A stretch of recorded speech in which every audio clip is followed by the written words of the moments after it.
Student काफी दिनों से मेरे पास कमेंट आ रहा था कि सर सामाजिक विज्ञान बिल्कुल भी नहीं समझ में आ रहा है। इस विषय में क्या है, बहुत सारे प्रश्न आपके बनेंगे। जैसे आप लोग क्वेश्चन बैंक उठाएंगे तो उसमें देखेंगे बहुत सारे क्वेश्चन है, किताब उठाएंगे तो उसमें बहुत सारे क्वेश्चन है। प्रश्नों की संख्या ज्यादा होने से काफी स्टूडेंटों को नहीं समझ में आ रहा है कि कौन सा प्रश्न तैयार करें, कौन सा प्रश्न बोर्ड परीक्षा में आएगा। तो आज से आपको सामाजिक विज्ञान का टेंशन लेने की कोई जरूरत नहीं। अगर आप भी कक्षा 10वीं के छात्र होंगे और आप भी सामाजिक विज्ञान पढ़ते होंगे और आप भी 2025 में बोर्ड परीक्षा देने वाले होंगे तो इस वीडियो को देखने के बाद से आपका सामाजिक विज्ञान का लगभग यहाँ पे 80% टेंशन क्या हो जाएगा, खत्म हो जाएगा।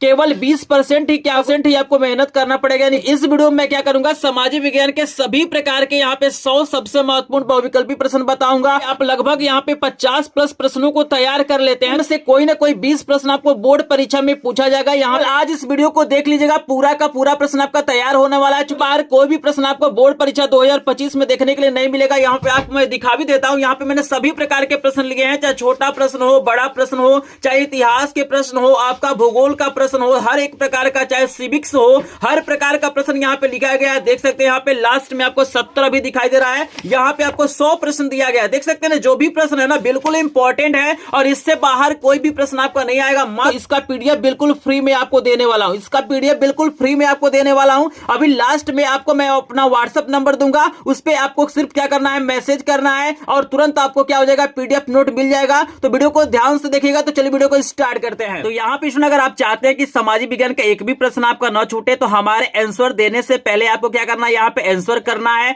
और अपने आप को चेक करना है क्या ये 100 में से 50 प्लस प्रश्न आपको तैयार है कि नहीं तैयार है। अगर नहीं तैयार होंगे तो आप लोग तैयार कर लीजिएगा। जैसे देखिए पहला सबसे ज्यादा इंपॉर्टेंट प्रश्न आपको दिया गया है कि फ्रांस की क्रांति कब हुई थी। आपको बताना है कि फ्रांस की क्रांति कब हुई थी। 4 ऑप्शन आपको दिया गया है। पहला दिया गया है 1788 में, दूसरा दिया गया है 1789 में, तीसरा दिया गया है 1790 में और चौथा आपको दिया गया है 1787 में। तो आप लोग कमेंट सेक्शन में बताइए, अपने आप को चेक करिए क्या आपको पता है कि फ्रांस की क्रांति कब हुआ था, कौन सा ऑप्शन करेक्ट होगा, जल्दी से बताइए। एक एक प्रश्न आपके लिए इंपॉर्टेंट है, क्योंकि इसमें जो भी प्रश्न लिए गए हैं वो मोस्ट इंपॉर्टेंट है। आपको कहीं से छांटने की जरूरत नहीं है, बस इन प्रश्नों को तैयार करके जाइए, आपको पूरा का पूरा नंबर मिलेगा। यहां पे बता दूं, अगर आपने ख वाला ऑप्शन दिया होगा तो बिल्कुल आप लोग सही आंसर दिए हैं। अगर ख के अलावा कोई और ऑप्शन आप लोगों ने बताया होगा तो ऑप्शन गलत आपका है। फ्रांस की क्रांति जो हुआ था 1789 ईस्वी में हुआ था, आपको याद रखना है। यहाँ पे दूसरा प्रश्न स्टूडेंट आपको दिखा देते हैं। जो भी प्रश्न इंपॉर्टेंट है, मुझे कहने की जरूरत नहीं है कि ये प्रश्न इंपॉर्टेंट है, आप लोग ध्यान दीजिएगा सभी प्रश्नों पे।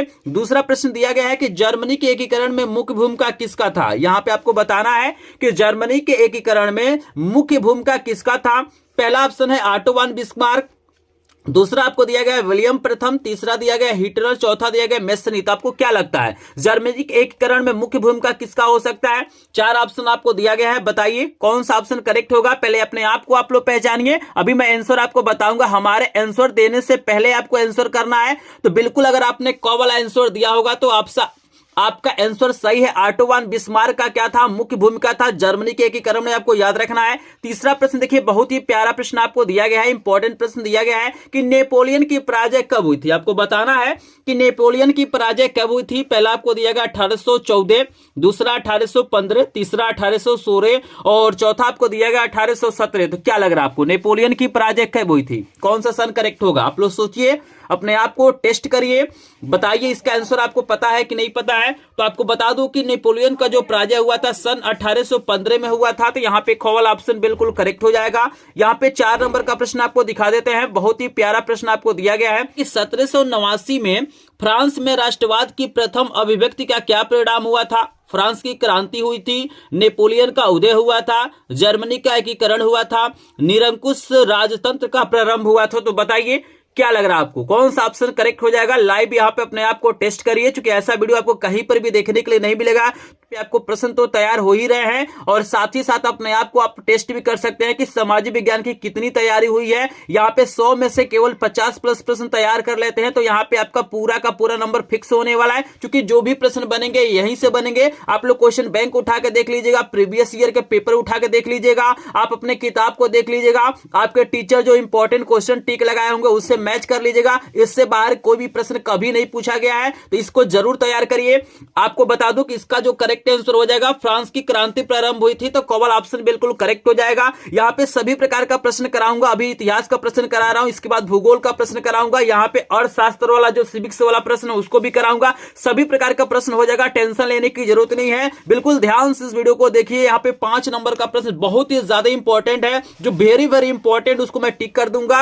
यहाँ पे बताना है कि हिंद स्वराज पुस्तक के लेखक कौन थे। आपको बताना है कि हिंद स्वराज पुस्तक के लेखक कौन थे। पेज को पलटते हैं। मेरे आंसर देने से पहले आप लोग अपने आप को टेस्ट करिए, क्या ये आंसर आपको पता है कि नहीं पता है। तो यहाँ पे देख सकते हैं आपको दिया गया है 4 ऑप्शन, मुंशी प्रेमचंद्र, सरदार पटेल, महात्मा गांधी, सुभाष चंद्र बोस। तो बताइए हिंद स्वराज पुस्तक के लेखक कौन हो सकते हैं। 4 ऑप्शन आपको नजर आ रहा है, अपने आप को टेस्ट करिए, बताइए कौन सा ऑप्शन करेक्ट होगा। तो अगर आप गो वाला ऑप्शन बता रहे हैं तो आपका ऑप्शन बिल्कुल करेक्ट है। ये जो पुस्तक है महात्मा गांधी द्वारा लिखा गया, आपको याद रखना है। 6 नंबर का प्रश्न आप लोग देख सकते हैं, स्टूडेंट दिया गया है कि रॉलेट एक्ट कब पारित हुआ था। जल्दी से सोचिए और बताइए रॉलेट एक्ट कब पारित हुआ था। 1918 में, 1919 में, 1920 में या 1921 में, क्या लग रहा है आपको। 6 नंबर प्रश्न का आंसर बताइए। तो अगर आपने ख वाला आंसर बताया है तो आपका ऑप्शन सही है। सन 1919 में क्या हुआ था, रॉलेट एक्ट पारित हुआ था, आपको याद रखना है। 7 नंबर का प्रश्न देखिए, बहुत ही ज्यादा इंपॉर्टेंट है, वेरी वेरी इंपॉर्टेंट है। प्रश्न आपको दिया गया है कि आर्थिक महामंदी का प्रारंभ कब से हुआ था। आपको बताना है कि भैया जो आर्थिक महामंदी का प्रारंभ हुआ था वो किस सन से हुआ था। 1919 से, 1924 से, 1929 से या 1934 से। तो थोड़ा सा समय आपको देते हैं, अपने आप को आप टेस्ट कर लीजिए। तो अगर आपने ग वाला आंसर दिया है 1929, तभी आपका आंसर सही होगा। बाकी इसके अलावा कोई और ऑप्शन आपने चूज किया है तो गलत आपका आंसर है। यहां पे हम 8 नंबर प्रश्न पे लेके चलते हैं। यह भी प्रश्न काफी इंपॉर्टेंट है। प्रश्न देख सकते हैं, आपको दिया गया है कि महामंदी का सबसे बड़ा असर कहां पे पड़ा। आपको बताना है कि जो महामंदी हुई थी 1929 में, उसका असर सबसे बड़ा किस पे पड़ा। तकनीकी पे पड़ा, कृषि क्षेत्र पर पड़ा, परिवहन पे पड़ा या इनमें से कोई नहीं। तो क्या लग रहा है महामंदी का सबसे बड़ा असर कहां पे देखने के लिए मिला। तो अपने आप को टेस्ट करिए, आप लोग आंसर बताइए। चलिए, अगर आपने ख वाला आंसर दिया है तो बिल्कुल आपका करेक्ट आंसर है। ख वाला ऑप्शन बिल्कुल सही है, कृषि क्षेत्र पे पड़ा, आपको याद रखना है। यहाँ पे 9 नंबर का प्रश्न देखिए, बहुत ही प्यारा प्रश्न है। जो भी प्रश्न है इंपॉर्टेंट है, आपको अलग से इंपॉर्टेंट प्रश्न तैयार करने की जरूरत नहीं है, बस इस वीडियो को ध्यान से देख लीजिए। यहाँ पे आपको बताना है कि अफ्रीका में रेंडर पेस्ट क्या था। एक जानवर था, एक घटना था, एक खेल था या एक बीमारी थी। बताना है कि जो रेंडर पेस्ट नाम है वो किस चीज से संबंधित था। तो इससे बताइए। तो बिल्कुल अगर आपने घ वाला ऑप्शन सोचा है तो बिल्कुल आपका ऑप्शन सही है। एक टॉपर स्टूडेंट आप लोग हैं। अगर आपने घ के अलावा कुछ और सोचा है तो आपको याद करने की जरूरत है। एक प्रकार की महामारी था, बीमारी था, जो पशुओं में पाया जाता था, मवेशियों में, ठीक है ना। तो यहाँ पे घ वाला ऑप्शन बिल्कुल करेक्ट है। चलिए, 10 नंबर का प्रश्न भी आपको काफी इंपॉर्टेंट दे दिया गया है। प्रश्न है कि गुमस्ता क्या है। आपको बताना है कि जो गुमस्ता है वो क्या है। पहला ऑप्शन आपको दिया गया है बुनकर है। चलिए पेज को पलट लेते हैं। यहाँ पे 3 और ऑप्शन आपको दिया गया है। पहला आपको बुनकर दिया गया था ना, तो दूसरा आपको दिया गया कपड़ा व्यवसायी, तीसरा है वेतनभोगी कर्मचारी, चौथा है ऊन बेचने वाले। तो क्या है गुमस्ता, क्या है, आप लोग सोचिए और बताइए। तो बिल्कुल यहाँ पे अगर आपने ग वाला ऑप्शन दिया है तो आपका ऑप्शन करेक्ट होगा, वेतनभोगी कर्मचारी थे, आपको याद रखना है।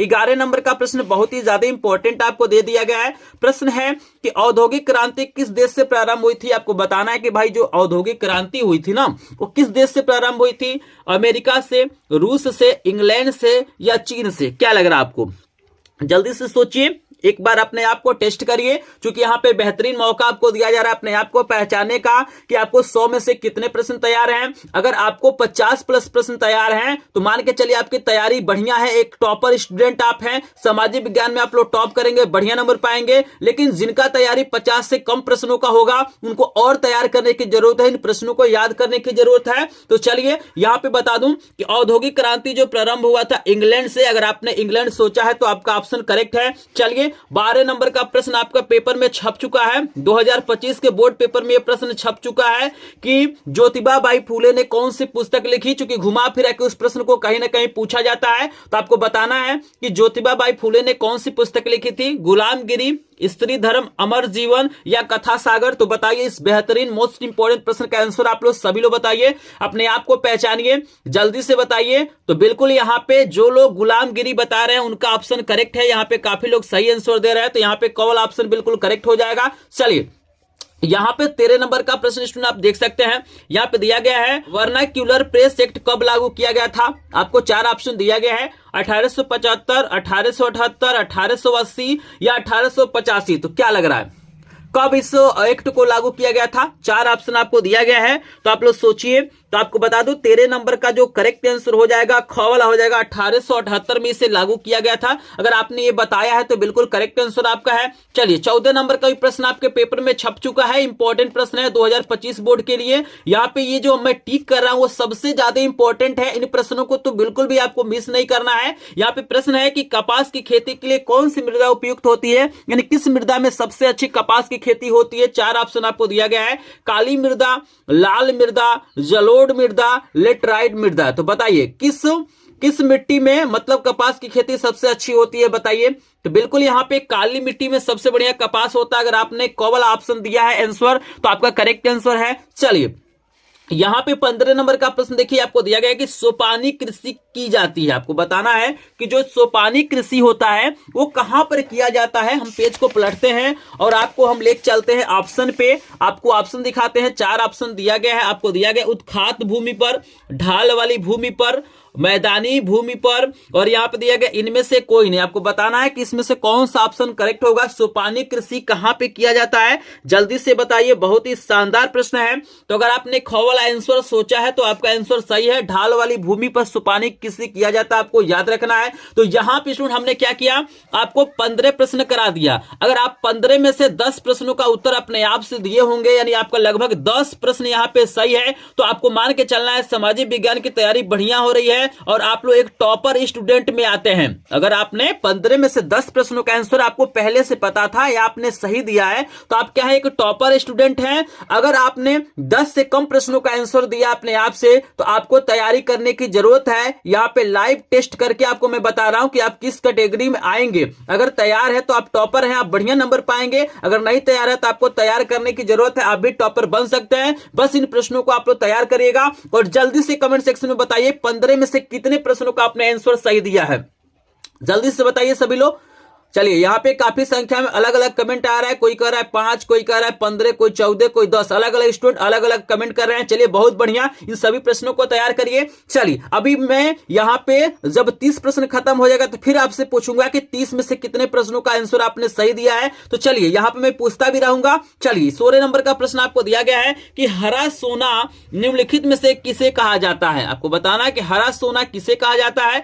ऑप्शन के अनुसार आपको आंसर देना है। पहला है प्राकृतिक वनस्पति, दूसरा है घास के मैदान, तीसरा है हरे पेड़ और चौथा है सघन झाड़ियां। तो आपको याद रखना है कि आपको याद रखना कि अगर आप गूगल पे सर्च करेंगे ना कि हरा सोना किसे कहा जाता है तो वहां पे टी देगा, चाय देगा।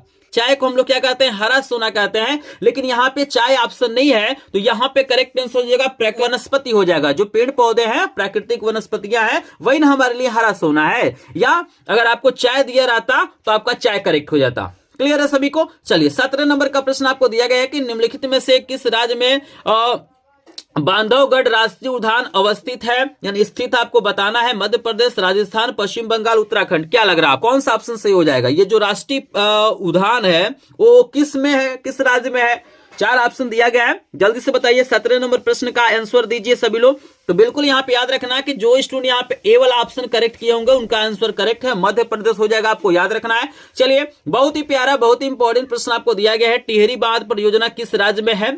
आपको पंजाब है, गुजरात है, उत्तराखंड, मध्य प्रदेश है। 4 ऑप्शन आपको दिया गया है। तो 18 नंबर प्रश्न का उत्तर बताइए, टिहरी बांध परियोजना किस राज्य में है। अपने आप को टेस्ट कर लीजिए, क्योंकि बोर्ड एग्जाम से पहले टेस्ट नहीं करेंगे तो आपका नंबर क्या हो जाएगा, कम हो जाएगा। और ऐसा वीडियो आपको किसी भी यूट्यूब चैनल पे ढूंढ लीजिएगा, ये प्रश्न आपको देखने के नहीं मिलेंगे। अगर आपको विश्वास नहीं हो रहा है ना कि ये प्रश्न इंपॉर्टेंट है, आप प्रीवियस ईयर के पेपर उठा लीजिए, पिछले 5 सालों का पेपर उठा लीजिए और देखिए इसके अलावा कोई प्रश्न और पूछा गया है क्या।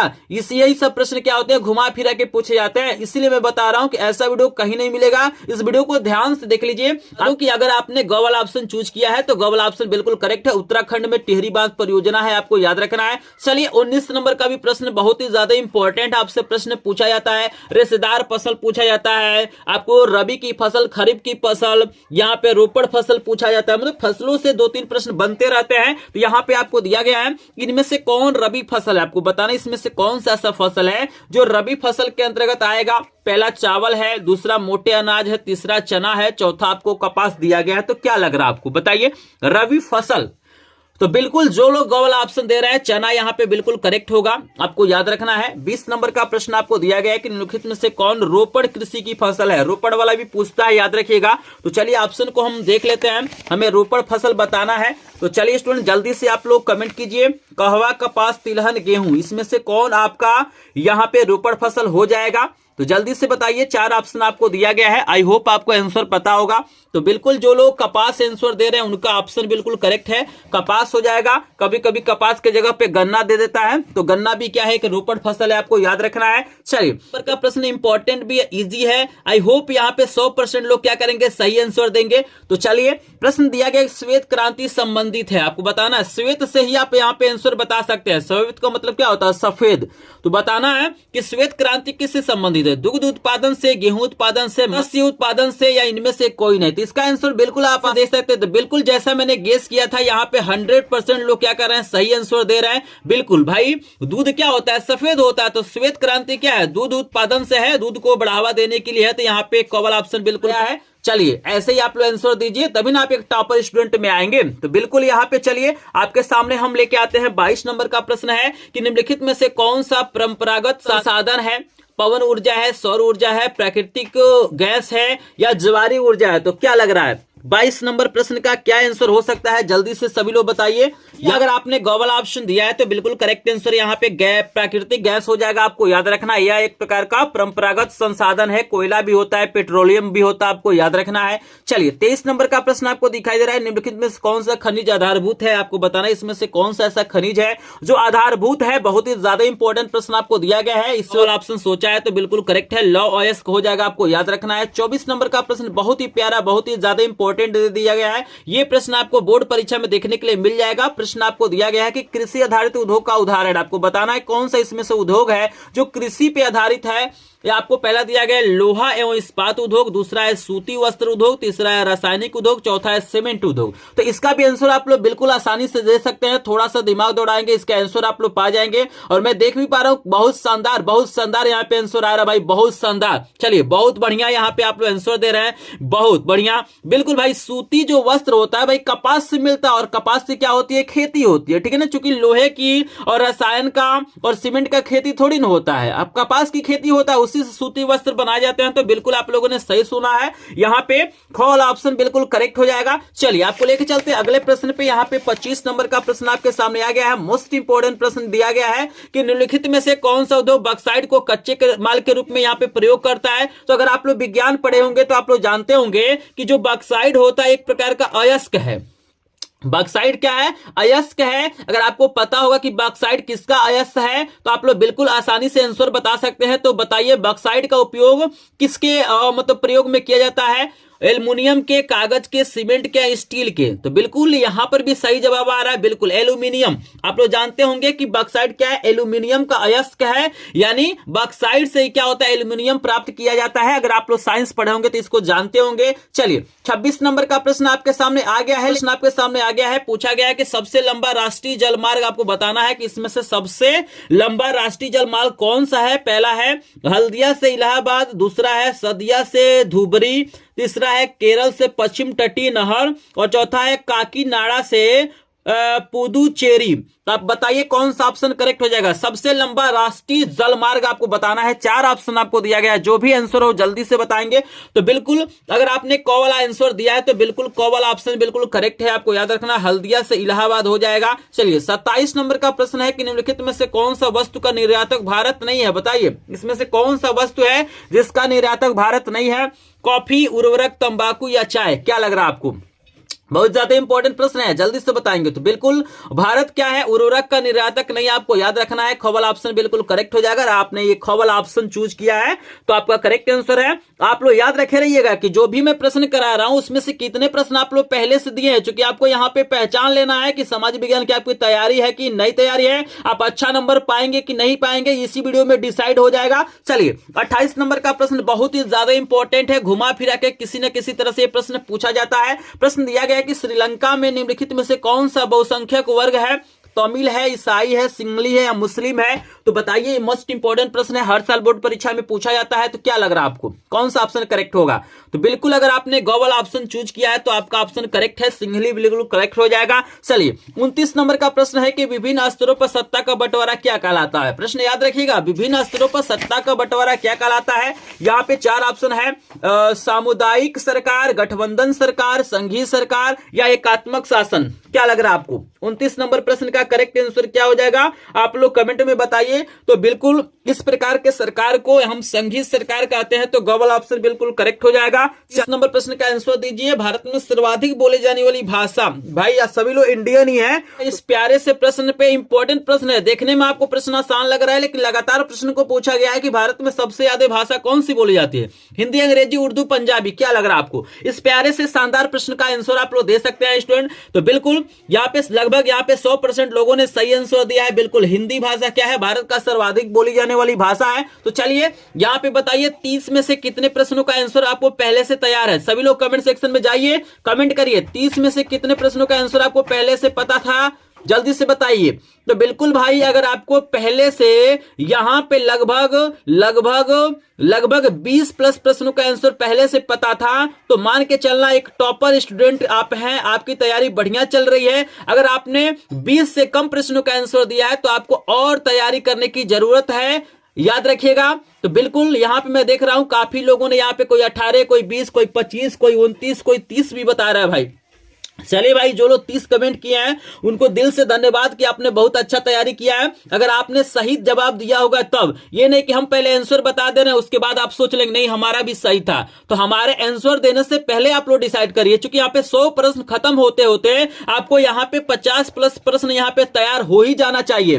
क्योंकि इस वीडियो में क्या करेंगे, आप सभी प्रश्न तैयार कर लेंगे। बस एक बार बस वीडियो को ध्यान से देखिए, इन प्रश्नों को समझिए। लेकिन भाई एक छोटा सा रिक्वेस्ट करेंगे, इस वीडियो का हम एक टारगेट रखते हैं। यहाँ पे इस वीडियो का एक हम टारगेट रखते हैं कि यहाँ पे 100 प्रश्न है और इस वीडियो पे मात्र 100 लाइक आपको करना है। जितने भी लोग हैं यहाँ पे जुड़े हुए हैं, आप सभी को मिलके मात्र इस वीडियो पे 100 लाइक करना है। अगर इस वीडियो पे आप लोग 100 लाइक कर देंगे ना, तो मैं क्या करूंगा, यहाँ पे गणित और विज्ञान का भी मैं 100 प्रश्नों का एक वीडियो लाने वाला हूं। ऑलरेडी मैंने कला का और हिंदी का क्या किया, 100 प्रश्नों का वीडियो डाल दिया था। अगर आप कला और हिंदी का नहीं देखे होंगे तो लिंक डिस्क्रिप्शन में दे दूंगा, वहां से देख लीजिएगा। आपको जल्दी से सभी लोग लाइक कर देंगे। जो लोग वीडियो को लाइक नहीं किए होंगे इस वीडियो को लाइक कर देंगे। यहाँ पे देखिए हम 30 प्रश्न आपको करा दिए हैं, लेकिन अभी तक इस वीडियो पे देखिए आप लोग कितना सपोर्ट कर रहे हैं। 30 लाइक यहाँ पे कंप्लीट नहीं है। तो प्लीज जो लोग वीडियो को लाइक नहीं किए होंगे प्लीज वीडियो को लाइक कर देंगे। पहली बार आए होंगे तो चैनल को सब्सक्राइब करेंगे और पीडीएफ नोट के लिए आप लोग हमारे ग्रुप को ज्वाइन करेंगे, जिसका लिंक आपको डिस्क्रिप्शन में दिया गया है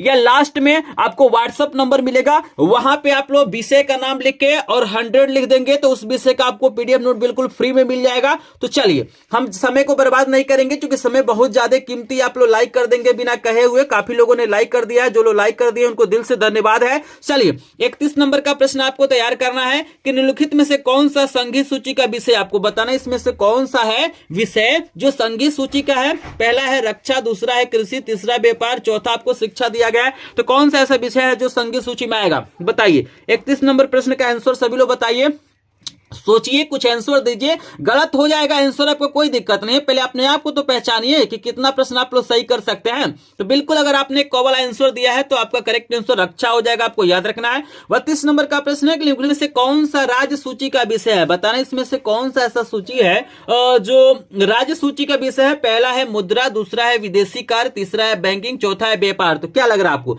राज्य सूची में कौन सा आ सकता है? तो बिल्कुल अगर आपने घ वाला आंसर दिया है तो व्यापार आपका करेक्ट आंसर हो जाएगा। 33 नंबर का प्रश्न है कि भारतीय संविधान में भाषाओं को किस अनुसूची में रखा गया है?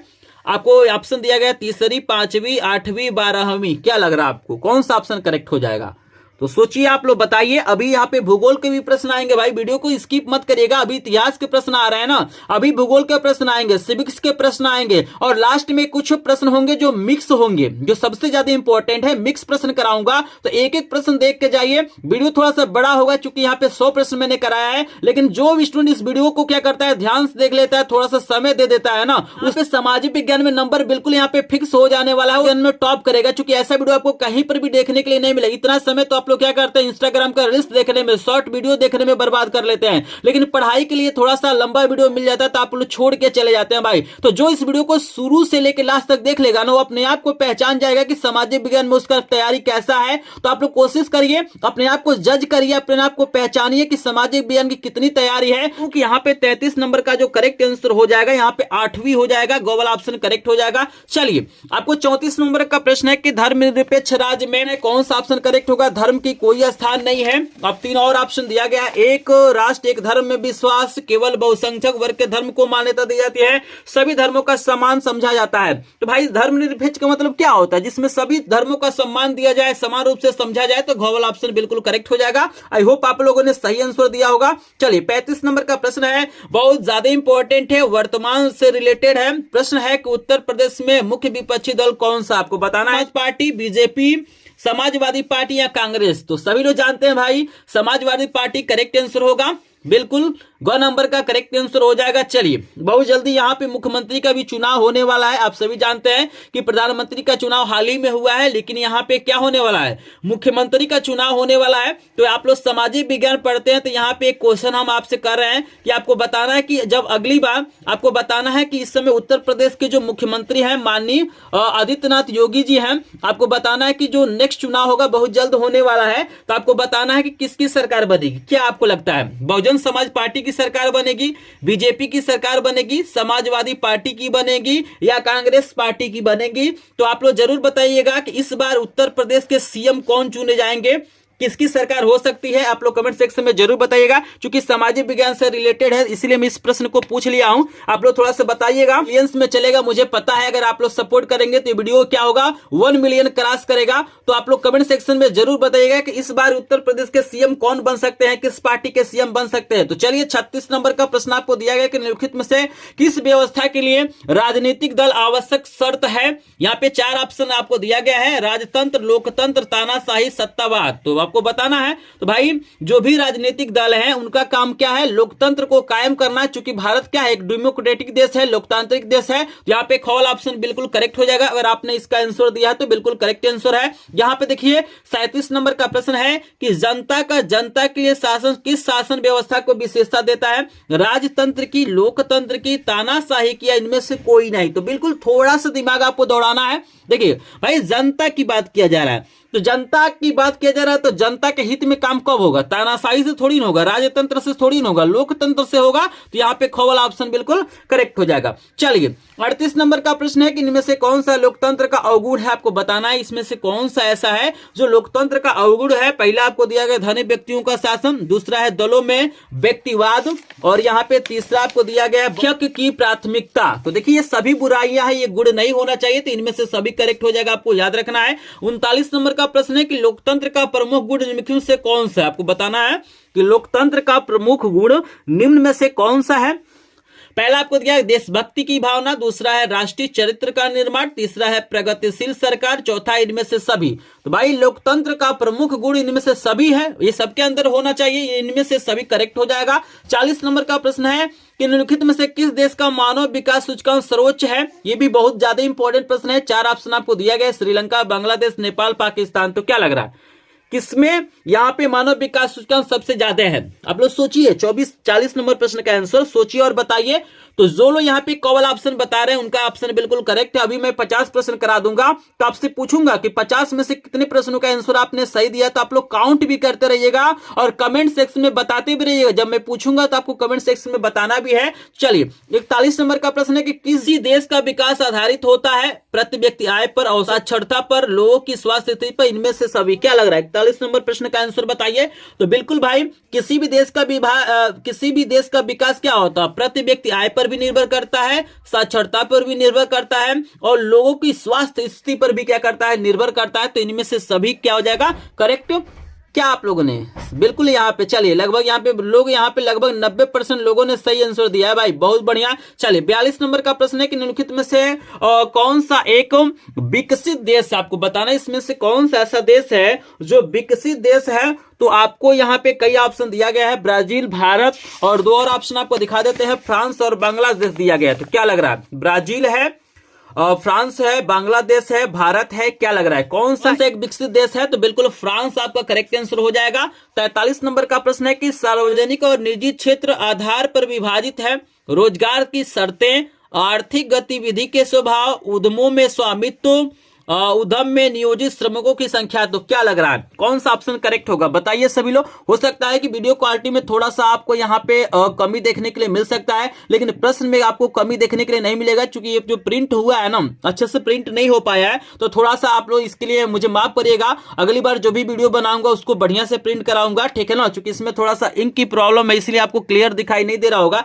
लेकिन मैं ऑप्शन बोल रहा हूँ, आप लोग देख लीजिएगा, थोड़ा सा मेंटेन करिएगा। चलिए यहाँ पे इसका करेक्ट आंसर ग वाला हो जाएगा, उद्यमों के स्वामित्व करेक्ट आंसर हो जाएगा। आपको याद रखना है 44 नंबर का प्रश्न है कि इसको सेवा क्षेत्रक भी कहते हैं। आपको बताना इसमें से कौन सा ऐसा क्षेत्रक है जिसे सेवा क्षेत्रक भी कहते हैं। इंपॉर्टेंट प्रश्न, ये भी 2025 के बोर्ड परीक्षा में छप चुका है प्रश्न। प्राथमिक क्षेत्रक, द्वितीय क्षेत्रक, तृतीय क्षेत्र या इनमें से कोई नहीं, क्या लग रहा है आपको? बताइए 44 नंबर प्रश्न का आंसर सभी लोग बताइए। तो जो लोग यहाँ पे गौल ऑप्शन बता रहे हैं, यहाँ पे तृतीय क्षेत्रक बिल्कुल करेक्ट हो जाएगा। चलिए यहाँ पे आपको 45 नंबर का प्रश्न दिया गया है कि निम्न में से किसको कृषि क्षेत्रक कहते हैं? आपको बताना इसमें से निम्न में से किसको कृषि क्षेत्रक भी कहा जाता है? प्राथमिक क्षेत्रक को, द्वितीय क्षेत्रक को, तृतीय क्षेत्रक को, यहाँ आपको कुछ और भी ऑप्शन दिया गया है, इनमें से कोई नहीं, तो बताइए कौन सा ऐसा क्षेत्रक है जिसे कृषि क्षेत्रक भी कहते हैं? 45 नंबर प्रश्न का आंसर दीजिए, फिर अगला प्रश्न कराते हैं। तो बिल्कुल यहाँ पे कॉल ऑप्शन बिल्कुल करेक्ट हो जाएगा, आपको याद रखना है। चलिए 46 नंबर का प्रश्न आपको दिखा देते हैं। 46 नंबर का प्रश्न है कि निम्नलिखित में से कौन सा व्यक्ति असंगठित क्षेत्रक के अंतर्गत आता है? कृषि मजदूर, बैंक मैनेजर, सैनिक या इनमें से कोई नहीं? ये भी प्रश्न बहुत ज्यादा इंपॉर्टेंट है, तो क्या लग रहा है आपको? भाई आप लोग कमेंट नहीं कर रहे हैं, मतलब आपको प्रश्न पहले से नहीं पता है, आपको तैयार करने की जरूरत है। जो लोग कमेंट कर रहे हैं उन्हीं को प्रश्न पता है। ये जो भी प्रश्न है बहुत ही ज्यादा इंपॉर्टेंट, भाई एक बार विश्वास करके इस पूरे वीडियो को देख लीजिए। ऐसा वीडियो आप कहीं भी ढूंढ लीजिएगा, किसी भी चैनल पे ऐसा वीडियो आपको देखने के लिए नहीं मिलेगा। तो आपको बता दूं करेक्ट आंसर हो जाएगा कृषि मजदूर, आपको याद रखना है। चलिए यहाँ पे स्क्रीनशॉट वगैरह लेने की आपको जरूरत नहीं, इसका पीडीएफ नोट बिल्कुल फ्री में मिल जाएगा। चलिए 47 नंबर का प्रश्न है कि सूचना एवं संचार प्रौद्योगिकी का आर्थिक क्षेत्रक है प्राथमिक, द्वितीयक, तृतीयक, चतुर्थक। आपको बताना है कि सूचना एवं संचार प्रौद्योगिकी का आर्थिक क्षेत्रक कौन सा होगा? 4 ऑप्शन आपको दिया गया है। 47 नंबर प्रश्न का आंसर जल्दी से बताएंगे। तो बिल्कुल अगर आपने गो वाला ऑप्शन दिया है तो यहाँ पर तृतीयक बिल्कुल करेक्ट हो जाएगा। 48 नंबर का प्रश्न है कि निम्नलिखित में से किस वर्ष बांग्लादेश ग्रामीण बैंक की स्थापना की गई थी? ये भी प्रश्न लगातार पूछा गया है। आपको दिया गया है 1960, 1980, 1970, 1950। तो क्या लग रहा है 48 का आंसर क्या हो सकता है? सोचिए सभी लोग। तो बिल्कुल यहाँ पे जो लोग गौ वाला ऑप्शन सोच रहे हैं उनका ऑप्शन करेक्ट है, 1970 हो जाएगा। चलिए 49 नंबर का प्रश्न आ गया है कि स्वयं सहायता समूह में बचत और ऋण संबंधी अधिग्रहण लिए जाते हैं बैंक द्वारा, सदस्यों द्वारा, गैर सरकारी संस्था द्वारा, इनमें से कोई नहीं। क्या लग रहा है आपको? भाई स्वयं सहायता समूह है, गांव में चलता है ना स्वयं सहायता समूह, तो इसमें अधिकतर निर्णय किसके द्वारा लिए जाएंगे? भाई यहाँ पे बैंक के द्वारा तो लिए नहीं जाएंगे, यहाँ पे गैर सरकारी संस्था द्वारा नहीं लिए जाएंगे, उसमें जो सदस्य होते हैं उन्हीं के द्वारा ये चलाया जाता है। तो यहाँ पे कॉल ऑप्शन बिल्कुल करेक्ट हो जाएगा। 50 नंबर का प्रश्न वेरी वेरी इंपॉर्टेंट है, ये भी प्रश्न आपके बोर्ड परीक्षा में छप चुका है। प्रश्न है कि विश्व व्यापार संगठन की स्थापना किस वर्ष की गई थी? 1991 में, 1994 में, 1992 में, 1995 में? बताइए 50 नंबर का प्रश्न है, जल्दी से बताइए। लगभग आधा प्रश्न हमारा खत्म हो गया, जल्दी से बताइए। तो बिल्कुल जो लोग यहाँ पे घ वाला ऑप्शन बता रहे हैं तो 1995 बिल्कुल करेक्ट हो जाएगा, आपको याद रखना है। यहाँ पे स्टूडेंट हमने आपको 50 प्रश्न करा दिया। अब आप लोग अपने आप को जज करिए। अगर यहाँ पे आपको लगभग 35 प्लस प्रश्न या लगभग 40 प्रश्न यहाँ पे आपको तैयार है तो मान के चलना एक आप टॉपर स्टूडेंट हैं। अगर यहाँ पे 35 से कम प्रश्न आपको तैयार है तो आपको तैयारी करने की जरूरत है। तो जल्दी से सभी लोग जाइए, कमेंट बॉक्स आपके लिए खुला है, जल्दी से बता दीजिए कि 50 में से कितने प्रश्नों का आंसर आप लोगों ने सही दिया है। जल्दी जल्दी बताइए। बहुत बढ़िया, बहुत बढ़िया। यहाँ पे अलग अलग आंसर आ रहे हैं। चलिए जो लोग 35 प्लस प्रश्नों का आंसर पहले से पता था, तैयार किए थे, उनको बहुत बहुत धन्यवाद। मैं देख रहा हूं भाई यहाँ पे 50 प्रश्न यहाँ पे कंप्लीट हो गया, लेकिन अभी तक 50 लाइक का टारगेट हमारा पूरा नहीं हुआ है। हमने आपसे बोला है कि अगर इस वीडियो को 100 लाइक कर देंगे ना तो हम क्या करेंगे, आपको गणित और विज्ञान का क्या करेंगे 100 प्रश्नों का एमसीक्यू वीडियो लाएंगे। उससे बाहर कोई भी प्रश्न आपको नहीं आएगा। अगर आपने कला और हिंदी का नहीं देखा है तो लिंक डिस्क्रिप्शन में दिया गया है, वहां से देख लीजिएगा। हिंदी का मैंने क्या किया, बहुत शानदार वीडियो डाला है और उसमें जो प्रश्न बताया है ना उससे बाहर कोई भी प्रश्न नहीं आएगा, क्योंकि उसमें मैंने क्या किया है 50 व्याकरण के प्रश्न बताए हैं और 50 हिंदी गद्य और पद के इतिहास से बताए। उस वीडियो को देखिएगा, काफी वो वीडियो वायरल भी है, उसको देख लीजिएगा। लिंक मैं डिस्क्रिप्शन में डाल दूंगा। और ये थोड़ा सा टारगेट आप लोग पूरा कर लीजिए, वीडियो को लाइक कर देंगे, चैनल को सब्सक्राइब करेंगे। प्रश्न नंबर 51 भी आपको दिखाई दे रहा होगा। प्रश्न दिया गया है कि भारत में आर्थिक उदारीकरण की शुरुआत कब हुई थी। ये भी प्रश्न काफी इंपॉर्टेंट है। 4 ऑप्शन आपको दिया गया है, सोचिए और बताइए कौन सा ऑप्शन करेक्ट होगा। वर्ष 1991 में, वर्ष 1989 में, वर्ष 1995 में, वर्ष 1960 में। क्या लग रहा है आपको 51 नंबर का करेक्ट आंसर क्या हो जाएगा, जल्दी से आप लोग बताइए। तो यहाँ पे बिल्कुल आप लोग बहुत बढ़िया यहाँ पे कमेंट कर रहे हैं, तो क्या लग रहा है जल्दी से बताएंगे। 51 नंबर प्रश्न का करेक्ट आंसर आपको बताना है। तो वर्ष 1991 करेक्ट आंसर यहाँ पे कब वाला हो जाएगा। आपने ये आंसर दिया है तो बिल्कुल आपका करेक्ट आंसर बिल्कुल आपका करेक्ट आंसर है। 52 नंबर का प्रश्न आपको करा देते हैं। 52 नंबर का जो प्रश्न है बहुत ही शानदार आपको दिया गया है। प्रश्न दिया गया है कि वैश्वीकरण ने जीवन स्तर के सुधार में सहायता पहुंचाई है। सभी लोगों के, विकसित देशों के लोगों के, विकासशील देशों के श्रमिकों के उपयुक्त में से कोई नहीं। तो क्या लग रहा है आपको 52 नंबर प्रश्न का आंसर बताइए। थोड़ा सा यहाँ पे वीडियो क्वालिटी में थोड़ा सा आपको इशू आएगा, क्योंकि यहाँ पे जो प्रिंटिंग है ना यहाँ पे इंक थोड़ा सा कम था, इसीलिए थोड़ा बढ़िया से प्रिंट नहीं हो पाया है। लेकिन थोड़ा सा आप लोग कष्ट करके इसको देख लीजिए, प्रश्न काफी इंपॉर्टेंट है। ऐसा प्रश्न आपको कहीं पर भी देखने के लिए नहीं मिलेगा। बाकी थोड़ा बहुत तो आपको समझ में आ रहा होगा। अगर आपको ये वीडियो क्लियर नहीं नजर आएगा ना तो आप लोग थोड़ा सा वीडियो क्वालिटी को 720 से ऊपर कर लीजिएगा। 1080 पे देखिएगा या 720 पे देखेंगे तो आपको क्लियर नजर आएगा, ठीक है ना। चल यहाँ पे अगर आपने क्या किया है, यहाँ पे खौल ऑप्शन दिया है तो ये आपका बिल्कुल करेक्ट ऑप्शन खौला हो जाएगा। 53 नंबर का प्रश्न है कि विश्व के देशों में बहुराष्ट्रीय कंपनियों द्वारा निवेश का सबसे अधिक सामान्य मार्ग क्या था। नए कारखानों की स्थापना, स्थानीय कंपनियों को खरीद लेना, स्थानीय कंपनियों से साझेदारी करना, या उपयुक्त में से कोई नहीं। क्या लग रहा है आपको 53 नंबर प्रश्न का आंसर सभी लोग बताइए कौन सा ऑप्शन करेक्ट हो सकता है। बहुत ही प्यारा प्रश्न है, बहुत ही ज्यादा इंपॉर्टेंट प्रश्न है। तो 53 का आंसर बताइए। तो बिल्कुल यहाँ पे करेक्ट आंसर गो वाला हो जाएगा। स्थानीय कंपनियों से उन्होंने क्या की, साझेदारी की, तो करेक्ट आंसर गो वाला हो जाएगा। 54 नंबर का प्रश्न है कि अंतरराष्ट्रीय व्यापार को उदार बनाने का उद्देश्य है IMF का, WTO का, NATO का, वर्ल्ड बैंक का।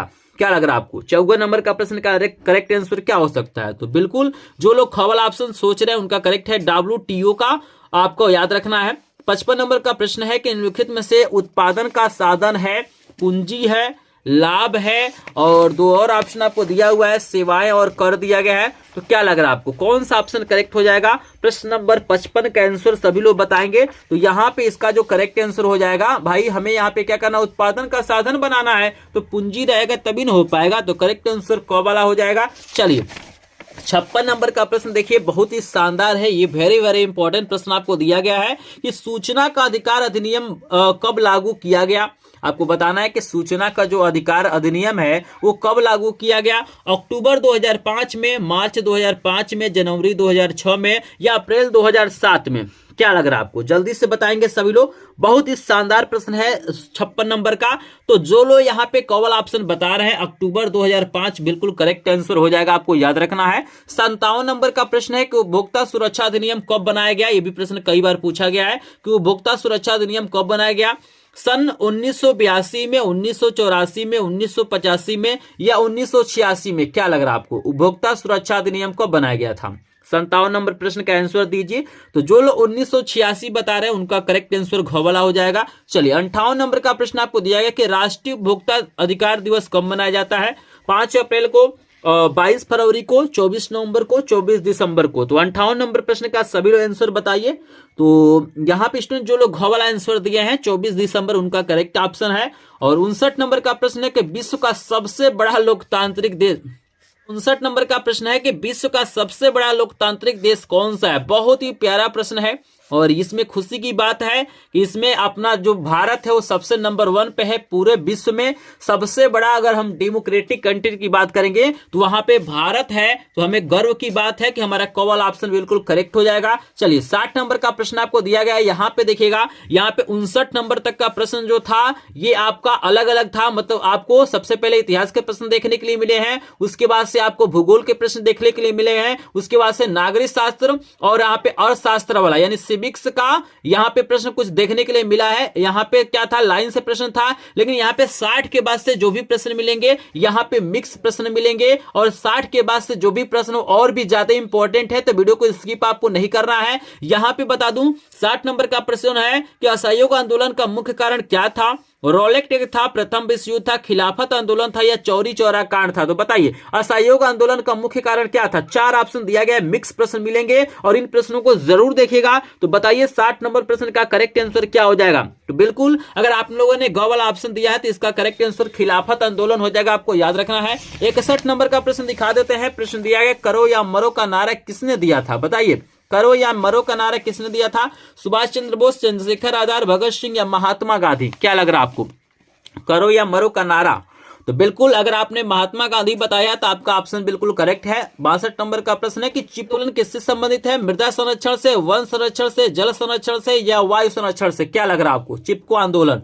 तो बिल्कुल यहाँ पे ये वन संरक्षण से है, तो खबर ऑप्शन बिल्कुल करेक्ट है। 63 नंबर का प्रश्न है कि निम्नलिखित में से कौन सा एक रेशेदार फसल है, आपको बताना है इसमें से कौन सा ऐसा फसल है जो रेशेदार फसल है। जूट, कॉफी, रबड़, जौ। क्या लग रहा है आपको, कौन सा रेशेदार फसल हो सकता है। तो बिल्कुल यहाँ पे जो जूट है वो एक रेशेदार फसल है, क वाला ऑप्शन बिल्कुल करेक्ट हो जाएगा। 64 नंबर का प्रश्न दिया गया है कि निम्नलिखित में से कौन सा एक रबी फसल है, आपको बताना है इसमें से कौन सा ऐसा फसल है जो रबी फसल है। धान है, बाजरा है, मक्का है, गेहूं है। 64 नंबर प्रश्न का सभी लोग आंसर बताइए कौन सा ऐसा फसल हो जो रबी फसल होगा। 64 का आंसर जल्दी से दीजिए सभी लोग। तो बिल्कुल गेहूं यहाँ पे करेक्ट आंसर हो जाएगा। और 65 नंबर का प्रश्न है निम्नलिखित में से कौन सा एक खरीफ फसल है। ऑप्शन आपके पास है चावल, चना, कपास, धान और कपास। धान चावल एक ही बात है, ठीक है ना, धान से ही चावल मिलता है। तो बताइए कौन सा ऑप्शन करेक्ट हो जाएगा। क्या लग रहा है, खरीफ की फसल आपको बताना है कौन सा इसमें से खरीफ की फसल हो सकता है। 65 का आंसर बताइए। तो यहाँ पे जो लोग घ वाला ऑप्शन बता रहे हैं उनका करेक्ट आंसर घ वाला हो जाएगा। चावल और कपास दोनों क्या है, और खरीफ की फसल है, आपको याद रखना है। और 66 नंबर का प्रश्न है कि मुंबई हाई किसके लिए प्रसिद्ध है। देखिएगा मुंबई नहीं लिखा गया, मुंबई हाई लिखा गया है। ये किसके लिए प्रसिद्ध है, आपको 4 ऑप्शन दिया गया है। अभ्रक कारखाने के लिए, फिल्म सिटी के लिए, गेटवे ऑफ इंडिया के लिए, इनमें से कोई नहीं। क्या लग रहा है आपको, जल्दी से बताइए, जल्दी से बताइए मुंबई हाई किसके लिए प्रसिद्ध है। तो याद रखिएगा करेक्ट आंसर घ हो जाएगा। मुंबई जो हाई है वो पेट्रोलियम के लिए प्रसिद्ध है, आपको याद रखना है। यहाँ पे कच्चे तेल के लिए, पेट्रोलियम के लिए क्या है, प्रसिद्ध है। तो यहाँ पे करेक्ट आंसर हमारा इनमें से कोई नहीं हो जाएगा। अगर इस प्रश्न में आपको डाउट होगा या हमने गलत बताया होगा तो आप लोग कमेंट सेक्शन में जरूर बताइएगा, क्योंकि यहाँ पे काफी प्रश्न है। अगर किसी भी प्रश्न में आपको मिस्टेक लगता है तो आप लोग कमेंट सेक्शन में जरूर बताएंगे, उसको पिन कर दिया जाएगा। 67 नंबर का प्रश्न है कि विदेशी व्यापार किनके मध्य होता है। आप देखिएगा विदेशी व्यापार किनके मध्य होता है, 2 देशों के मध्य होता है, 2 राज्यों के मध्य होता है, 2 प्रदेशों के मध्य होता है या 2 नगरों के मध्य होता है। बताइए सभी लोग क्या लग रहा है आपको, किसके मध्य होता है। तो भाई विदेशी व्यापार 2 देशों के मध्य होता है, तो क वाला ऑप्शन बिल्कुल करेक्ट हो जाएगा। अगर आपको प्रश्न क्लियर नहीं नजर आए होंगे तो यहाँ पे आप लोग 1080 क्वालिटी पे देखिएगा, तभी आपको यहाँ पे क्लियर नजर आएगा, या 720 कर लेंगे तब भी आपको क्लियर नजर आएगा। तो यहाँ पे थोड़ा सा इंक का प्रॉब्लम है, प्रिंट अच्छे से नहीं हो पाया है, ठीक है ना। 68 नंबर का प्रश्न है कि निम्नलिखित में से कौन सा संघीय राज्य है। राजस्थान, मध्य प्रदेश, उत्तर प्रदेश, दिल्ली। आपको बताना है कि कौन सा राज्य है जो संघीय राज्य होगा। तो बिल्कुल आसान इसका आंसर है, आप लोग बताइए, सोचिए समझिए। चलिए यहाँ पे बिल्कुल यहाँ पे दिल्ली करेक्ट आंसर हो जाएगा, ये संघीय राज्य है। और 19 नंबर का प्रश्न है कि यंग इटली समिति का संस्थापक कौन था। यहाँ पे दिया गया विक्टर इमानुएल द्वितीय था, मेजनी था, काबूर था, गैरीबाल्डी था। तो क्या लग रहा है, यंग इटली समिति का जो संस्थापक कौन था। 69 नंबर प्रश्न का आंसर बताइए। तो बिल्कुल जो लोग ख वाला ऑप्शन दिए होंगे उनका ऑप्शन बिल्कुल करेक्ट हो जाएगा। 70 नंबर का प्रश्न है कि नेपोलियन का संबंध किस देश से था। जर्मनी से, इटली से, फ्रांस से, इंग्लैंड से। क्या लग रहा है आपको भाई, जो नेपोलियन है उसका संबंध किस देश से हो सकता है। तो बताइए, सोचिए। तो यहाँ पे गौवल ऑप्शन करेक्ट हो जाएगा। ये इसका जो संबंध था फ्रांस से था। किससे था? फ्रांस देश से था। आपको याद रखना है। यहाँ पे 70 प्रश्न मैंने करा दिया है। आप लोग जल्दी से बताइए 70 में से कितने प्रश्नों का आंसर आप लोगों ने सही दिया है? क्या लग रहा है आपको? 70 में से कितने प्रश्नों का आंसर दिया है? अगर यहाँ पे आप लोगों ने लगभग 50 प्लस प्रश्नों का आंसर सही दिया होगा तो आप एक टॉपर स्टूडेंट हैं। अगर आपको नहीं दिए हैं तो आपको टॉपर बनने की जरूरत है, आपको इन प्रश्नों को तैयार करने की जरूरत है। तो आई होप आप लोग कमेंट कर चुके होंगे कि 70 में से कितने प्रश्न आपको तैयार हैं। जल्दी से जाइए कमेंट सेक्शन में, जल्दी से कमेंट करके आइए, फिर अगला प्रश्न आपको कराते हैं। और जल्दी से वीडियो को लाइक भी कर दीजिए भाई, कहना ना पड़े लाइक के लिए, हमें कहना ना पड़े, क्योंकि आप लोग का सपोर्ट ही हमारा क्या होता है? सपोर्ट होता है। मतलब अगर आप लोग इस वीडियो को लाइक करते हैं, शेयर करते हैं, सब्सक्राइब करते हैं, तो यही ना हम लोग के लिए क्या होता है? मोटिवेशन होता है। बाकी आप लोग पैसा थोड़ी नहीं देते, हम लोग तो फ्री में ही आपको पढ़ा रहे हैं ना। तो यहाँ पे आप लोग ऐसे ही सपोर्ट करिए। मुझे पता है कि आप लोग बहुत ज्यादा सपोर्ट करते हैं, तो प्लीज आपसे रिक्वेस्ट है, एक बार और रिक्वेस्ट कर रहा हूं कि जो लोग वीडियो को लाइक नहीं किए हैं प्लीज वीडियो को लाइक कर देंगे। चैनल पे पहली बार आए होंगे तो चैनल को सब्सक्राइब करेंगे, क्योंकि आप लोग मोटिवेट करेंगे, इस वीडियो को लाइक करेंगे, शेयर करेंगे, सब्सक्राइब करेंगे, तो यहाँ पे हमको मोटिवेशन मिलेगा। हम अगले विषय का भी क्या करेंगे? 100 प्रश्नों का वीडियो बनाएंगे, क्योंकि वीडियो बनाने में थोड़ा सा समय लगता है। आप लोग समझ सकते हैं, क्योंकि प्रश्न आपको छांटने पड़ते हैं कि कौन से प्रश्न कब पूछे गए हैं, कौन सा प्रश्न इस बार आएगा। तो सभी प्रश्नों पर रिसर्च किया जाता है, उसके बाद से वीडियो बनाया जाता है। इसीलिए मेरा जो वीडियो होता है अन्य वीडियो से क्या करेगा? आपको मैच नहीं करेगा, क्योंकि इसमें जो भी प्रश्न है वो सबसे ज्यादा इंपॉर्टेंट है। आपको यूट्यूब पे बहुत सारा वीडियो मिलेगा, लेकिन ऐसे प्रश्नों का वीडियो आप लोग ढूंढ लीजिएगा। अगर कहीं मिलेगा तो आप लोग मुझे कमेंट करके बताइएगा, ठीक है ना। चलिए, आप लोग लाइक कर दिए होंगे। चलिए आपको लेके चलते हैं 71 नंबर प्रश्न पे। और यहाँ पे 71 नंबर का प्रश्न आप देख सकते हैं कि अंतर्राष्ट्रीय पृथ्वी सम्मेलन कब किया गया था। आपको बताना है कि जो अंतर्राष्ट्रीय पृथ्वी सम्मेलन है वो कब किया गया था। 4 ऑप्शन आपको दिया गया। 1992 है, 1997 है, 1999 है और 2000 में। तो क्या लग रहा है अंतर्राष्ट्रीय पृथ्वी सम्मेलन कब किया गया था? 71 नंबर का प्रश्न का आंसर बताइए। तो जो लोग कौवल ऑप्शन बता रहे हैं 1992 बिल्कुल करेक्ट हो जाएगा। क्वालिटी को थोड़ा सा बढ़ा लीजिए ताकि आपको क्लियर नजर आए। चलिए 72 नंबर का प्रश्न है कि निम्नलिखित में से किस प्रांत में सीढ़ीदार खेती की जाती है? बताइए, सीढ़ीदार खेती किस प्रांत में की जाती है? पंजाब, उत्तर प्रदेश, हरियाणा या उत्तराखंड? तो याद रखिएगा कि जहां पे पर्वत पाए जाएंगे, माउंटेन पाए जाते हैं, वहीं पे क्या होता है? सीढ़ीदार खेती होता है। चूंकि ढलान पे यहाँ पे देखिए, जैसे मान लीजिए पहाड़ है, तो पहाड़ पे जो खेती किया जाता है, तो यहाँ से पानी जब आता है तो यहाँ पे मेढ़ी बांध दिया जाता है। पानी इसमें आता है, फिर यहाँ पे खोलेंगे, इसमें आएगा, फिर इसमें आएगा, फिर इसमें आएगा, फिर इसमें आएगा, ठीक है ना। तो सीढ़ीदार खेती की जाती है। तो उत्तराखंड में ये सब चीजें होता है। तो घ वाला ऑप्शन बिल्कुल करेक्ट हो जाएगा। 73 नंबर का प्रश्न है कि इनमें से किस राज्य में काली मृदा पाई जाती है? जम्मू और कश्मीर, राजस्थान, गुजरात, झारखंड? क्या लग रहा है इनमें से कौन सा ऐसा राज्य है जिसमें काली मृदा पाई जाती है? 4 ऑप्शन दिया गया है। 73 नंबर प्रश्न का आंसर बताइए। तो बिल्कुल अगर आपने गुजरात बताया है तो आपका आंसर यहाँ पे क्या हो जाएगा? करेक्ट हो जाएगा। 74 नंबर का प्रश्न है कि निम्नलिखित में से कौन सा अजैव संसाधन है? अजैव का मतलब याद रखिएगा नॉन लिविंग, निर्जीव। तो बताइए इसमें से कौन सा ऐसा संसाधन है जो निर्जीव है? पौधे, मछलियां, पशु? तो ये तो सजीव है। सजीव ये चट्टाने क्या हो जाएंगी? हमारी अजैविक संसाधन हो जाएंगी। आई होप आप लोगों ने सही आंसर दिया होगा। 75 नंबर का प्रश्न आपको दिया गया कि सविनय अवज्ञा आंदोलन कब चलाया गया था? 1920 में, 1927 में, 1930 में या 1935 में? तो बताइए सविनय अवज्ञा आंदोलन कब चलाया गया था? 75 नंबर प्रश्न का आंसर बताइए। तो जो लोग 1930 बताए उनका आंसर करेक्ट है। चलिए 76 नंबर का प्रश्न है कि 1929 में आर्थिक महामंदी का मुख्य कारण क्या था? आर्थिक महामंदी से संबंधित कोई न कोई प्रश्न पूछा जाता है। आपको ऑप्शन दिखा देते हैं। 4 ऑप्शन आपको दिया गया है। पहला है कृषि क्षेत्र में अधिक उत्पादन, दूसरा है अत्यधिक निवेश, तीसरा है बैंकों का निजीकरण, चौथा उद्योगों की संख्या में वृद्धि। तो बताइए आर्थिक महामंदी का मुख्य कारण क्या था? तो कृषि क्षेत्र में अत्यधिक उत्पादन हो गया था। तो यहाँ पे कौन ऑप्शन बिल्कुल करेक्ट हो जाएगा। 77 नंबर का प्रश्न है, इसमें थोड़ा सा मुझे कंफ्यूजन है, याद रखिएगा इस प्रश्न में मुझे थोड़ा सा कंफ्यूजन है। फिलहाल मैं आपको आंसर बता रहा हूं, अगर प्रश्न का आंसर गलत होगा तो आप लोग कमेंट सेक्शन में जरूर बताइएगा। इसमें थोड़ा सा मुझे कंफ्यूजन है। प्रश्न है कि प्रांतीय शासन का संचालन कौन करता है? प्रधानमंत्री, मुख्यमंत्री, राज्यपाल या जिला अधिकारी? तो हमारे अनुसार इसका आंसर होना चाहिए जिला अधिकारी, ठीक है ना। क्योंकि आईएएस जो अधिकारी होता है वही क्या करता है? इसका संचालन करता है, जहां तक मुझे लगता है। अगर ये ऑप्शन करेक्ट होगा तभी बताइएगा, गलत होगा तब भी बताइएगा। तो इस प्रश्न को थोड़ा सा आप लोग देख लेंगे, यहाँ पे ऑलरेडी मैंने क्वेश्चन मार्क लगा दिया है। चलिए 78 नंबर का प्रश्न है कि निम्नलिखित में से कौन सा मिट्टी का प्रकार नहीं? इसमें से कौन सा ऐसा प्रकार है जो मिट्टी का नहीं है? पहला है काली, पीली, लेटराइट, सीमेंट। तो भाई सीमेंट हमारा क्या है? मिट्टी का प्रकार थोड़ी ना है। तो घ वाला ऑप्शन बिल्कुल करेक्ट हो जाएगा। और 79 नंबर का प्रश्न है कि काली मृदा किस फसल के लिए उपयुक्त है? मक्का, कपास, चना, कहवा। तो बताइए, अभी ऐसा प्रश्न इससे रिलेटेड एक प्रश्न आया था, आपको बताना है कि काली मृदा में कौन सी फसल सबसे बढ़िया होगी। तो ये कपास के लिए है, तो ख वाला ऑप्शन बिल्कुल करेक्ट हो जाएगा। अभी प्रश्न आया था ना कि कपास की खेती के लिए कौन सी मिट्टी उपयुक्त होती है, उसी को घुमा दिया गया। तो इसी प्रकार प्रश्न पूछता है, जैसे प्रश्न को थोड़ा सा चेंज कर देगा ताकि बच्चे क्या हो जाए, बच्चे इसी में क्या होते हैं, कंफ्यूज हो जाते हैं। चलिए 80 नंबर का प्रश्न है कि सलाल बांध किस नदी पे बनाया गया है? महानदी, चिनाब, सतलुज, कृष्णा। क्या लग रहा है आपको, सलाल बांध किस नदी पे है? तो सलाल बांध चिनाब नदी पे है, तो ख वाला ऑप्शन बिल्कुल करेक्ट हो जाएगा। 81 नंबर का प्रश्न है कि प्रोजेक्ट टाइगर किस वर्ष प्रारंभ किया गया था? आपको बताना है कि जो प्रोजेक्ट टाइगर था वो किस वर्ष प्रारंभ किया गया था। 1973, 1975, 1980 या 1989। क्या लग रहा है? 81 नंबर प्रश्न का आंसर बताइए। तो बिल्कुल यहाँ पे 1973 हो जाएगा, आपको याद रखना है। 82 नंबर का प्रश्न है कि निम्नलिखित में से किसे औसत आय भी कहते हैं? कुल आय को, राष्ट्रीय आय को, प्रति व्यक्ति आय को, ये सभी। क्या लग रहा है आपको? 82 नंबर प्रश्न का आंसर बताइए। तो 82 नंबर प्रश्न का आंसर जल्दी से सभी लोग बताइए।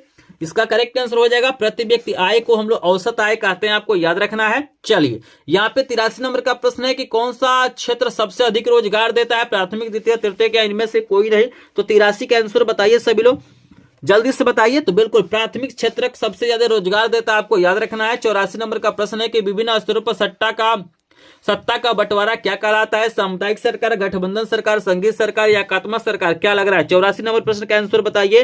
तो बिल्कुल करेक्ट आंसर हो जाएगा गौ वाला, संघीय सरकार। 85 नंबर का प्रश्न है कि निम्नलिखित में से संघात्मक शासन कहाँ नहीं है? भारत में, श्रीलंका में, बेल्जियम में या संयुक्त राज्य अमेरिका में। कहां पे संघात्मक शासन नहीं है? तो श्रीलंका में नहीं है, आपको याद रखना है। ख वाला ऑप्शन बिल्कुल करेक्ट है। और यह प्रश्न बहुत ज्यादा इंपॉर्टेंट है, घुमा फिरा को प्रश्न पूछा जाता है श्रीलंका से रिलेटेड। चलिए 86 नंबर का प्रश्न है कि सुंदर वन राष्ट्रीय पार्क किस राज्य में है? सुंदर वन राष्ट्रीय पार्क किस राज्य में है? बताइए सभी लोग। असम, उड़ीसा, पश्चिम बंगाल या मध्य प्रदेश। क्या लग रहा है? तो बिल्कुल ये है पश्चिम बंगाल में, गो वाला ऑप्शन बिल्कुल करेक्ट हो जाएगा। 87 नंबर का प्रश्न है कि औपचारिक ऋण सबसे अधिक किस वर्ग के लोगों को मिलता है? समृद्ध परिवार, गरीब परिवार, अमीर परिवार, इनमें से कोई नहीं। तो 87 नंबर प्रश्न का आंसर दीजिए सभी लोग। तो इसका करेक्ट आंसर हो जाएगा अमीर परिवार, आपको याद रखना है। 88 नंबर का प्रश्न है कि एक मार्क किन वस्तुओं के लिए प्रमाणित चिन्ह है? उपभोग वस्तुएं, इलेक्ट्रॉनिक वस्तुएं, सेवा वस्तुएं, खाद्य वस्तुएं। क्या लग रहा है? कौन सा ऑप्शन करेक्ट होगा? तो बिल्कुल यहाँ पे घ वाला ऑप्शन करेक्ट हो जाएगा। खाद्य वस्तुओं के लिए एक मार्क चिन्ह होता है, आपको याद रखना है। 89 नंबर का प्रश्न है कि निम्नलिखित में से कौन सा एक धात्विक खनिज है? वीडियो को क्वालिटी को थोड़ा सा बढ़ा लेंगे। यहाँ पे जैसे जैसे हम पेज को पलट रहे हैं ना, थोड़ा सा क्वालिटी में आपको डिफरेंस नजर आएगा, क्योंकि यहाँ पे प्रिंटर में इंक खत्म हो गया था, थोड़ा सा दिक्कत है। अगला वीडियो आपको बढ़िया मिलेगा। क्वालिटी को थोड़ा सा बढ़ा लेंगे ताकि आपको क्लियर दिखाई दे। वैसे मैं बोल रहा हूँ, आप लोग समझ सकते हैं। अभ्रक है, लौह अयस्क है, कोयला है, चूना पत्थर। तो धात्विक मैंने विज्ञान में पढ़े ना जी, धातु अधातु। तो लोहा क्या है? धात्विक है, तो लौह अयस्क हो जाएगा। 90 है। 1944 में ब्रिटेन वुड्स सम्मेलन कहां पे आयोजित किया गया था? ब्रिटेन में, अमेरिका में, फ्रांस में, भारत में। बताइए 1944 में ब्रिटेन वुड्स सम्मेलन कहां पे आयोजित किया गया था? 90 नंबर प्रश्न का आंसर दीजिए। तो ये किया गया था अमेरिका में, तो ख वाला ऑप्शन करेक्ट हो जाएगा। 91 नंबर का प्रश्न है कि निम्न में से कौन 1815 की वियना संधि से संबंधित है? बिस्मार्क है, ड्यूक मैटरनिक है। यहाँ पे दो और ऑप्शन आपको दिया होगा, दिखा देते हैं। मेसनी दिया गया है, नेपोलियन दिया गया है। तो बताइए वियना संधि से संबंधित कौन है? 91 नंबर प्रश्न का आंसर बताइए। तो यहाँ पे आपका करेक्ट आंसर जो हो जाएगा ना, यहाँ पे आपको बता देते हैं। यहाँ पे करेक्ट आंसर ये हो जाएगा ख वाला, ड्यूक मैटरनिक का यहाँ पे संबंध हो जाएगा। अगर इस प्रश्न में कोई डाउट होगा तो कमेंट सेक्शन में बताइएगा। हम आपको ले चलते हैं 92 नंबर। और 92 नंबर का प्रश्न है कि भारत के किस राज्य में शिशु मृत्यु दर सबसे कम है? केरल, बिहार, पंजाब, हरियाणा। तो केरल आपका करेक्ट आंसर हो जाएगा। 93 नंबर का है रोलेक्ट एक्ट कब पारित हुआ था? 4 ऑप्शन आपको दिया गया है, बताइए रोलेक्ट एक्ट कब पारित किया गया था? 93 नंबर प्रश्न का आंसर बताइए। तो 1919 हो जाएगा, आपको याद रखना है। 94 नंबर का है कि वंदे मातरम गीत के लेखक कौन है? बंकिम चंद्र चटर्जी, रविन्द्रनाथ टैगोर, मुंशी प्रेमचंद, भगत सिंह। क्या लग रहा है आपको? बताइए भाई जल्दी से। वंदे मातरम के लेखक, बिल्कुल ए वाला ऑप्शन अगर आपने चूज किया है तो करेक्ट आंसर हो जाएगा। 95 नंबर का प्रश्न है निम्नलिखित में से कौन सा आंदोलन महात्मा गांधी ने नहीं चलाया? इसमें से कौन सा ऐसा आंदोलन है जिसको महात्मा गांधी ने नहीं चलाया? असहयोग आंदोलन, सविनय अवज्ञा आंदोलन, चंपारण आंदोलन, खिलाफत। तो बिल्कुल ये 3 महात्मा गांधी के द्वारा चलाया गया है, लेकिन खिलाफत आंदोलन महात्मा गांधी के द्वारा नहीं चलाया गया है। तो डी वाला ऑप्शन करेक्ट हो जाएगा। 96 नंबर का प्रश्न है चौरी चौरा कांड किस वर्ष हुआ था? बताइए चौरी चौरा कांड किस वर्ष हुआ था? 1920, 1921, 1922, 1925। तो बताइएंगे सभी लोग 96 नंबर का आंसर क्या होगा? तो बिल्कुल 1922 में हुआ था, सी वाला करेक्ट ऑप्शन है। 97 नंबर का प्रश्न है कि महात्मा गांधी दक्षिण अफ्रीका से भारत कब लौटे? 1914, 1915, 1918, 1919। क्या लग रहा है? महात्मा गांधी दक्षिण अफ्रीका से भारत कब लौटे थे? 97 नंबर का प्रश्न का आंसर हो जाएगा बी वाला 1915। 98 नंबर का प्रश्न है कि 13 अप्रैल 1919 किस घटना से संबंधित है? आपको बताना है कि 13 अप्रैल 1919 किस घटना से संबंधित है? सत्याग्रह आंदोलन की शुरुआत हुई थी, साइमन कमीशन का भारत में आगमन हुआ था, असहयोग आंदोलन की शुरुआत, जलियांवाला बाग हत्याकांड। क्या लग रहा है? 98 नंबर बहुत ज्यादा इंपॉर्टेंट है। तो बिल्कुल इस दिन क्या हुआ था? जलियांवाला बाग हत्याकांड हुआ था, आपको याद रखना है। और 99 नंबर का प्रश्न है कि प्रथम विश्व युद्ध प्रारंभ हुआ था, प्रथम विश्व युद्ध कब हुआ था? 1914, 1939, 1919, 1942। बताइए, प्रथम विश्व युद्ध 1914 में स्टार्ट हुआ था। ए वाला ऑप्शन करेक्ट हो जाएगा। 100 नंबर का आखिरी प्रश्न को ध्यान से देखिएगा। प्रश्न है भारतीय लोगों का मुख्य व्यवसाय कौन सा है? कृषि है, लौह इस्पात है, दो और ऑप्शन आपको दिया गया, ऑटोमोबाइल्स है और पेट्रोकेमिकल है। तो आपको क्या करना है ना, 100 नंबर प्रश्न का आंसर मुझे कमेंट सेक्शन में बताना है कि भारतीय लोगों का मुख्य व्यवसाय क्या है। अगर आप लोग इस प्रश्न का उत्तर कमेंट सेक्शन में बताएंगे तो मुझे पता चलेगा कि आपने 100 प्रश्नों को ध्यान से देखा है और आप एक क्या है, टॉपर स्टूडेंट है। ठीक है ना? चूंकि एक टॉपर स्टूडेंट ही क्या करेगा, इस वीडियो को ध्यान से देखेगा। बाकी जिनको क्या करना है, सिर्फ पास होना, वो लोग इस वीडियो को नहीं देखेंगे। तो अगर आपने 100 प्रश्नों को देखा है तो अपना आप कमेंट सेक्शन में आपको कमेंट करना है, इसका आंसर बताना है कि भारतीय लोगों का मुख्य व्यवसाय क्या है। और आपको यह भी बताना है कि 100 में से कितने प्रश्नों का उत्तर आपको पहले से पता था या आपको तैयार हो गया है। तो अगर यहाँ पे 100 में से लगभग 50 प्लस प्रश्न यहाँ पे मिक्स करके मतलब सभी विषयों के आपको यहाँ पे तैयार हो गए तो आप एक टॉपर स्टूडेंट, आपका नंबर क्या होगा, बढ़िया आएगा। आई होप आपको सारे प्रश्न समझ में आएंगे। कहीं डाउट होगा तो आप लोग कमेंट करिएगा। लेकिन अभी तक आपने हमारे टारगेट को पूरा नहीं किया है, जो वीडियो को लाइक नहीं किए होंगे प्लीज वीडियो को लाइक कर देंगे। चैनल पे पहली बार आए होंगे तो चैनल को सब्सक्राइब करेंगे। पीडीएफ नोट पाने के लिए हमारे ग्रुप को ज्वाइन करेंगे, या आपको डायरेक्ट पीडीएफ नोट चाहिए बिल्कुल फ्री में तो स्क्रीन पे मेरा व्हाट्सएप नंबर दिखाई दे रहा होगा, नंबर आपको दिखाई दे रहा होगा 76 19 93 55 13। तो आपको जिस भी विषय का मतलब 100 प्रश्नों का पीडीएफ नोट चाहिए, बस उस सब्जेक्ट का नाम लिखना है। जैसे एसएसटी का चाहिए, सोशल साइंस का तो एसएसटी लिखेंगे, 100 यहाँ पे लिख देंगे पीडीएफ, इस मैसेज कर दीजिए, आपको पीडीएफ मिल जाएगा। यदि आपको सभी विषयों का चाहिए तो आपको लिख देना ऑल सब्जेक्ट 100 क्वेश्चन पीडीएफ, लिखिए मैसेज करिए, आपको पीडीएफ नोट मिल जाएगा। आप लोग कमेंट सेक्शन में भी बता दीजिएगा कि किस विषय का 100 क्वेश्चन का मुझे यहाँ पे वीडियो डालना चाहिए। तो चलिए मिलते हैं नेक्स्ट वीडियो में, तब तक के लिए आप सभी का धन्यवाद।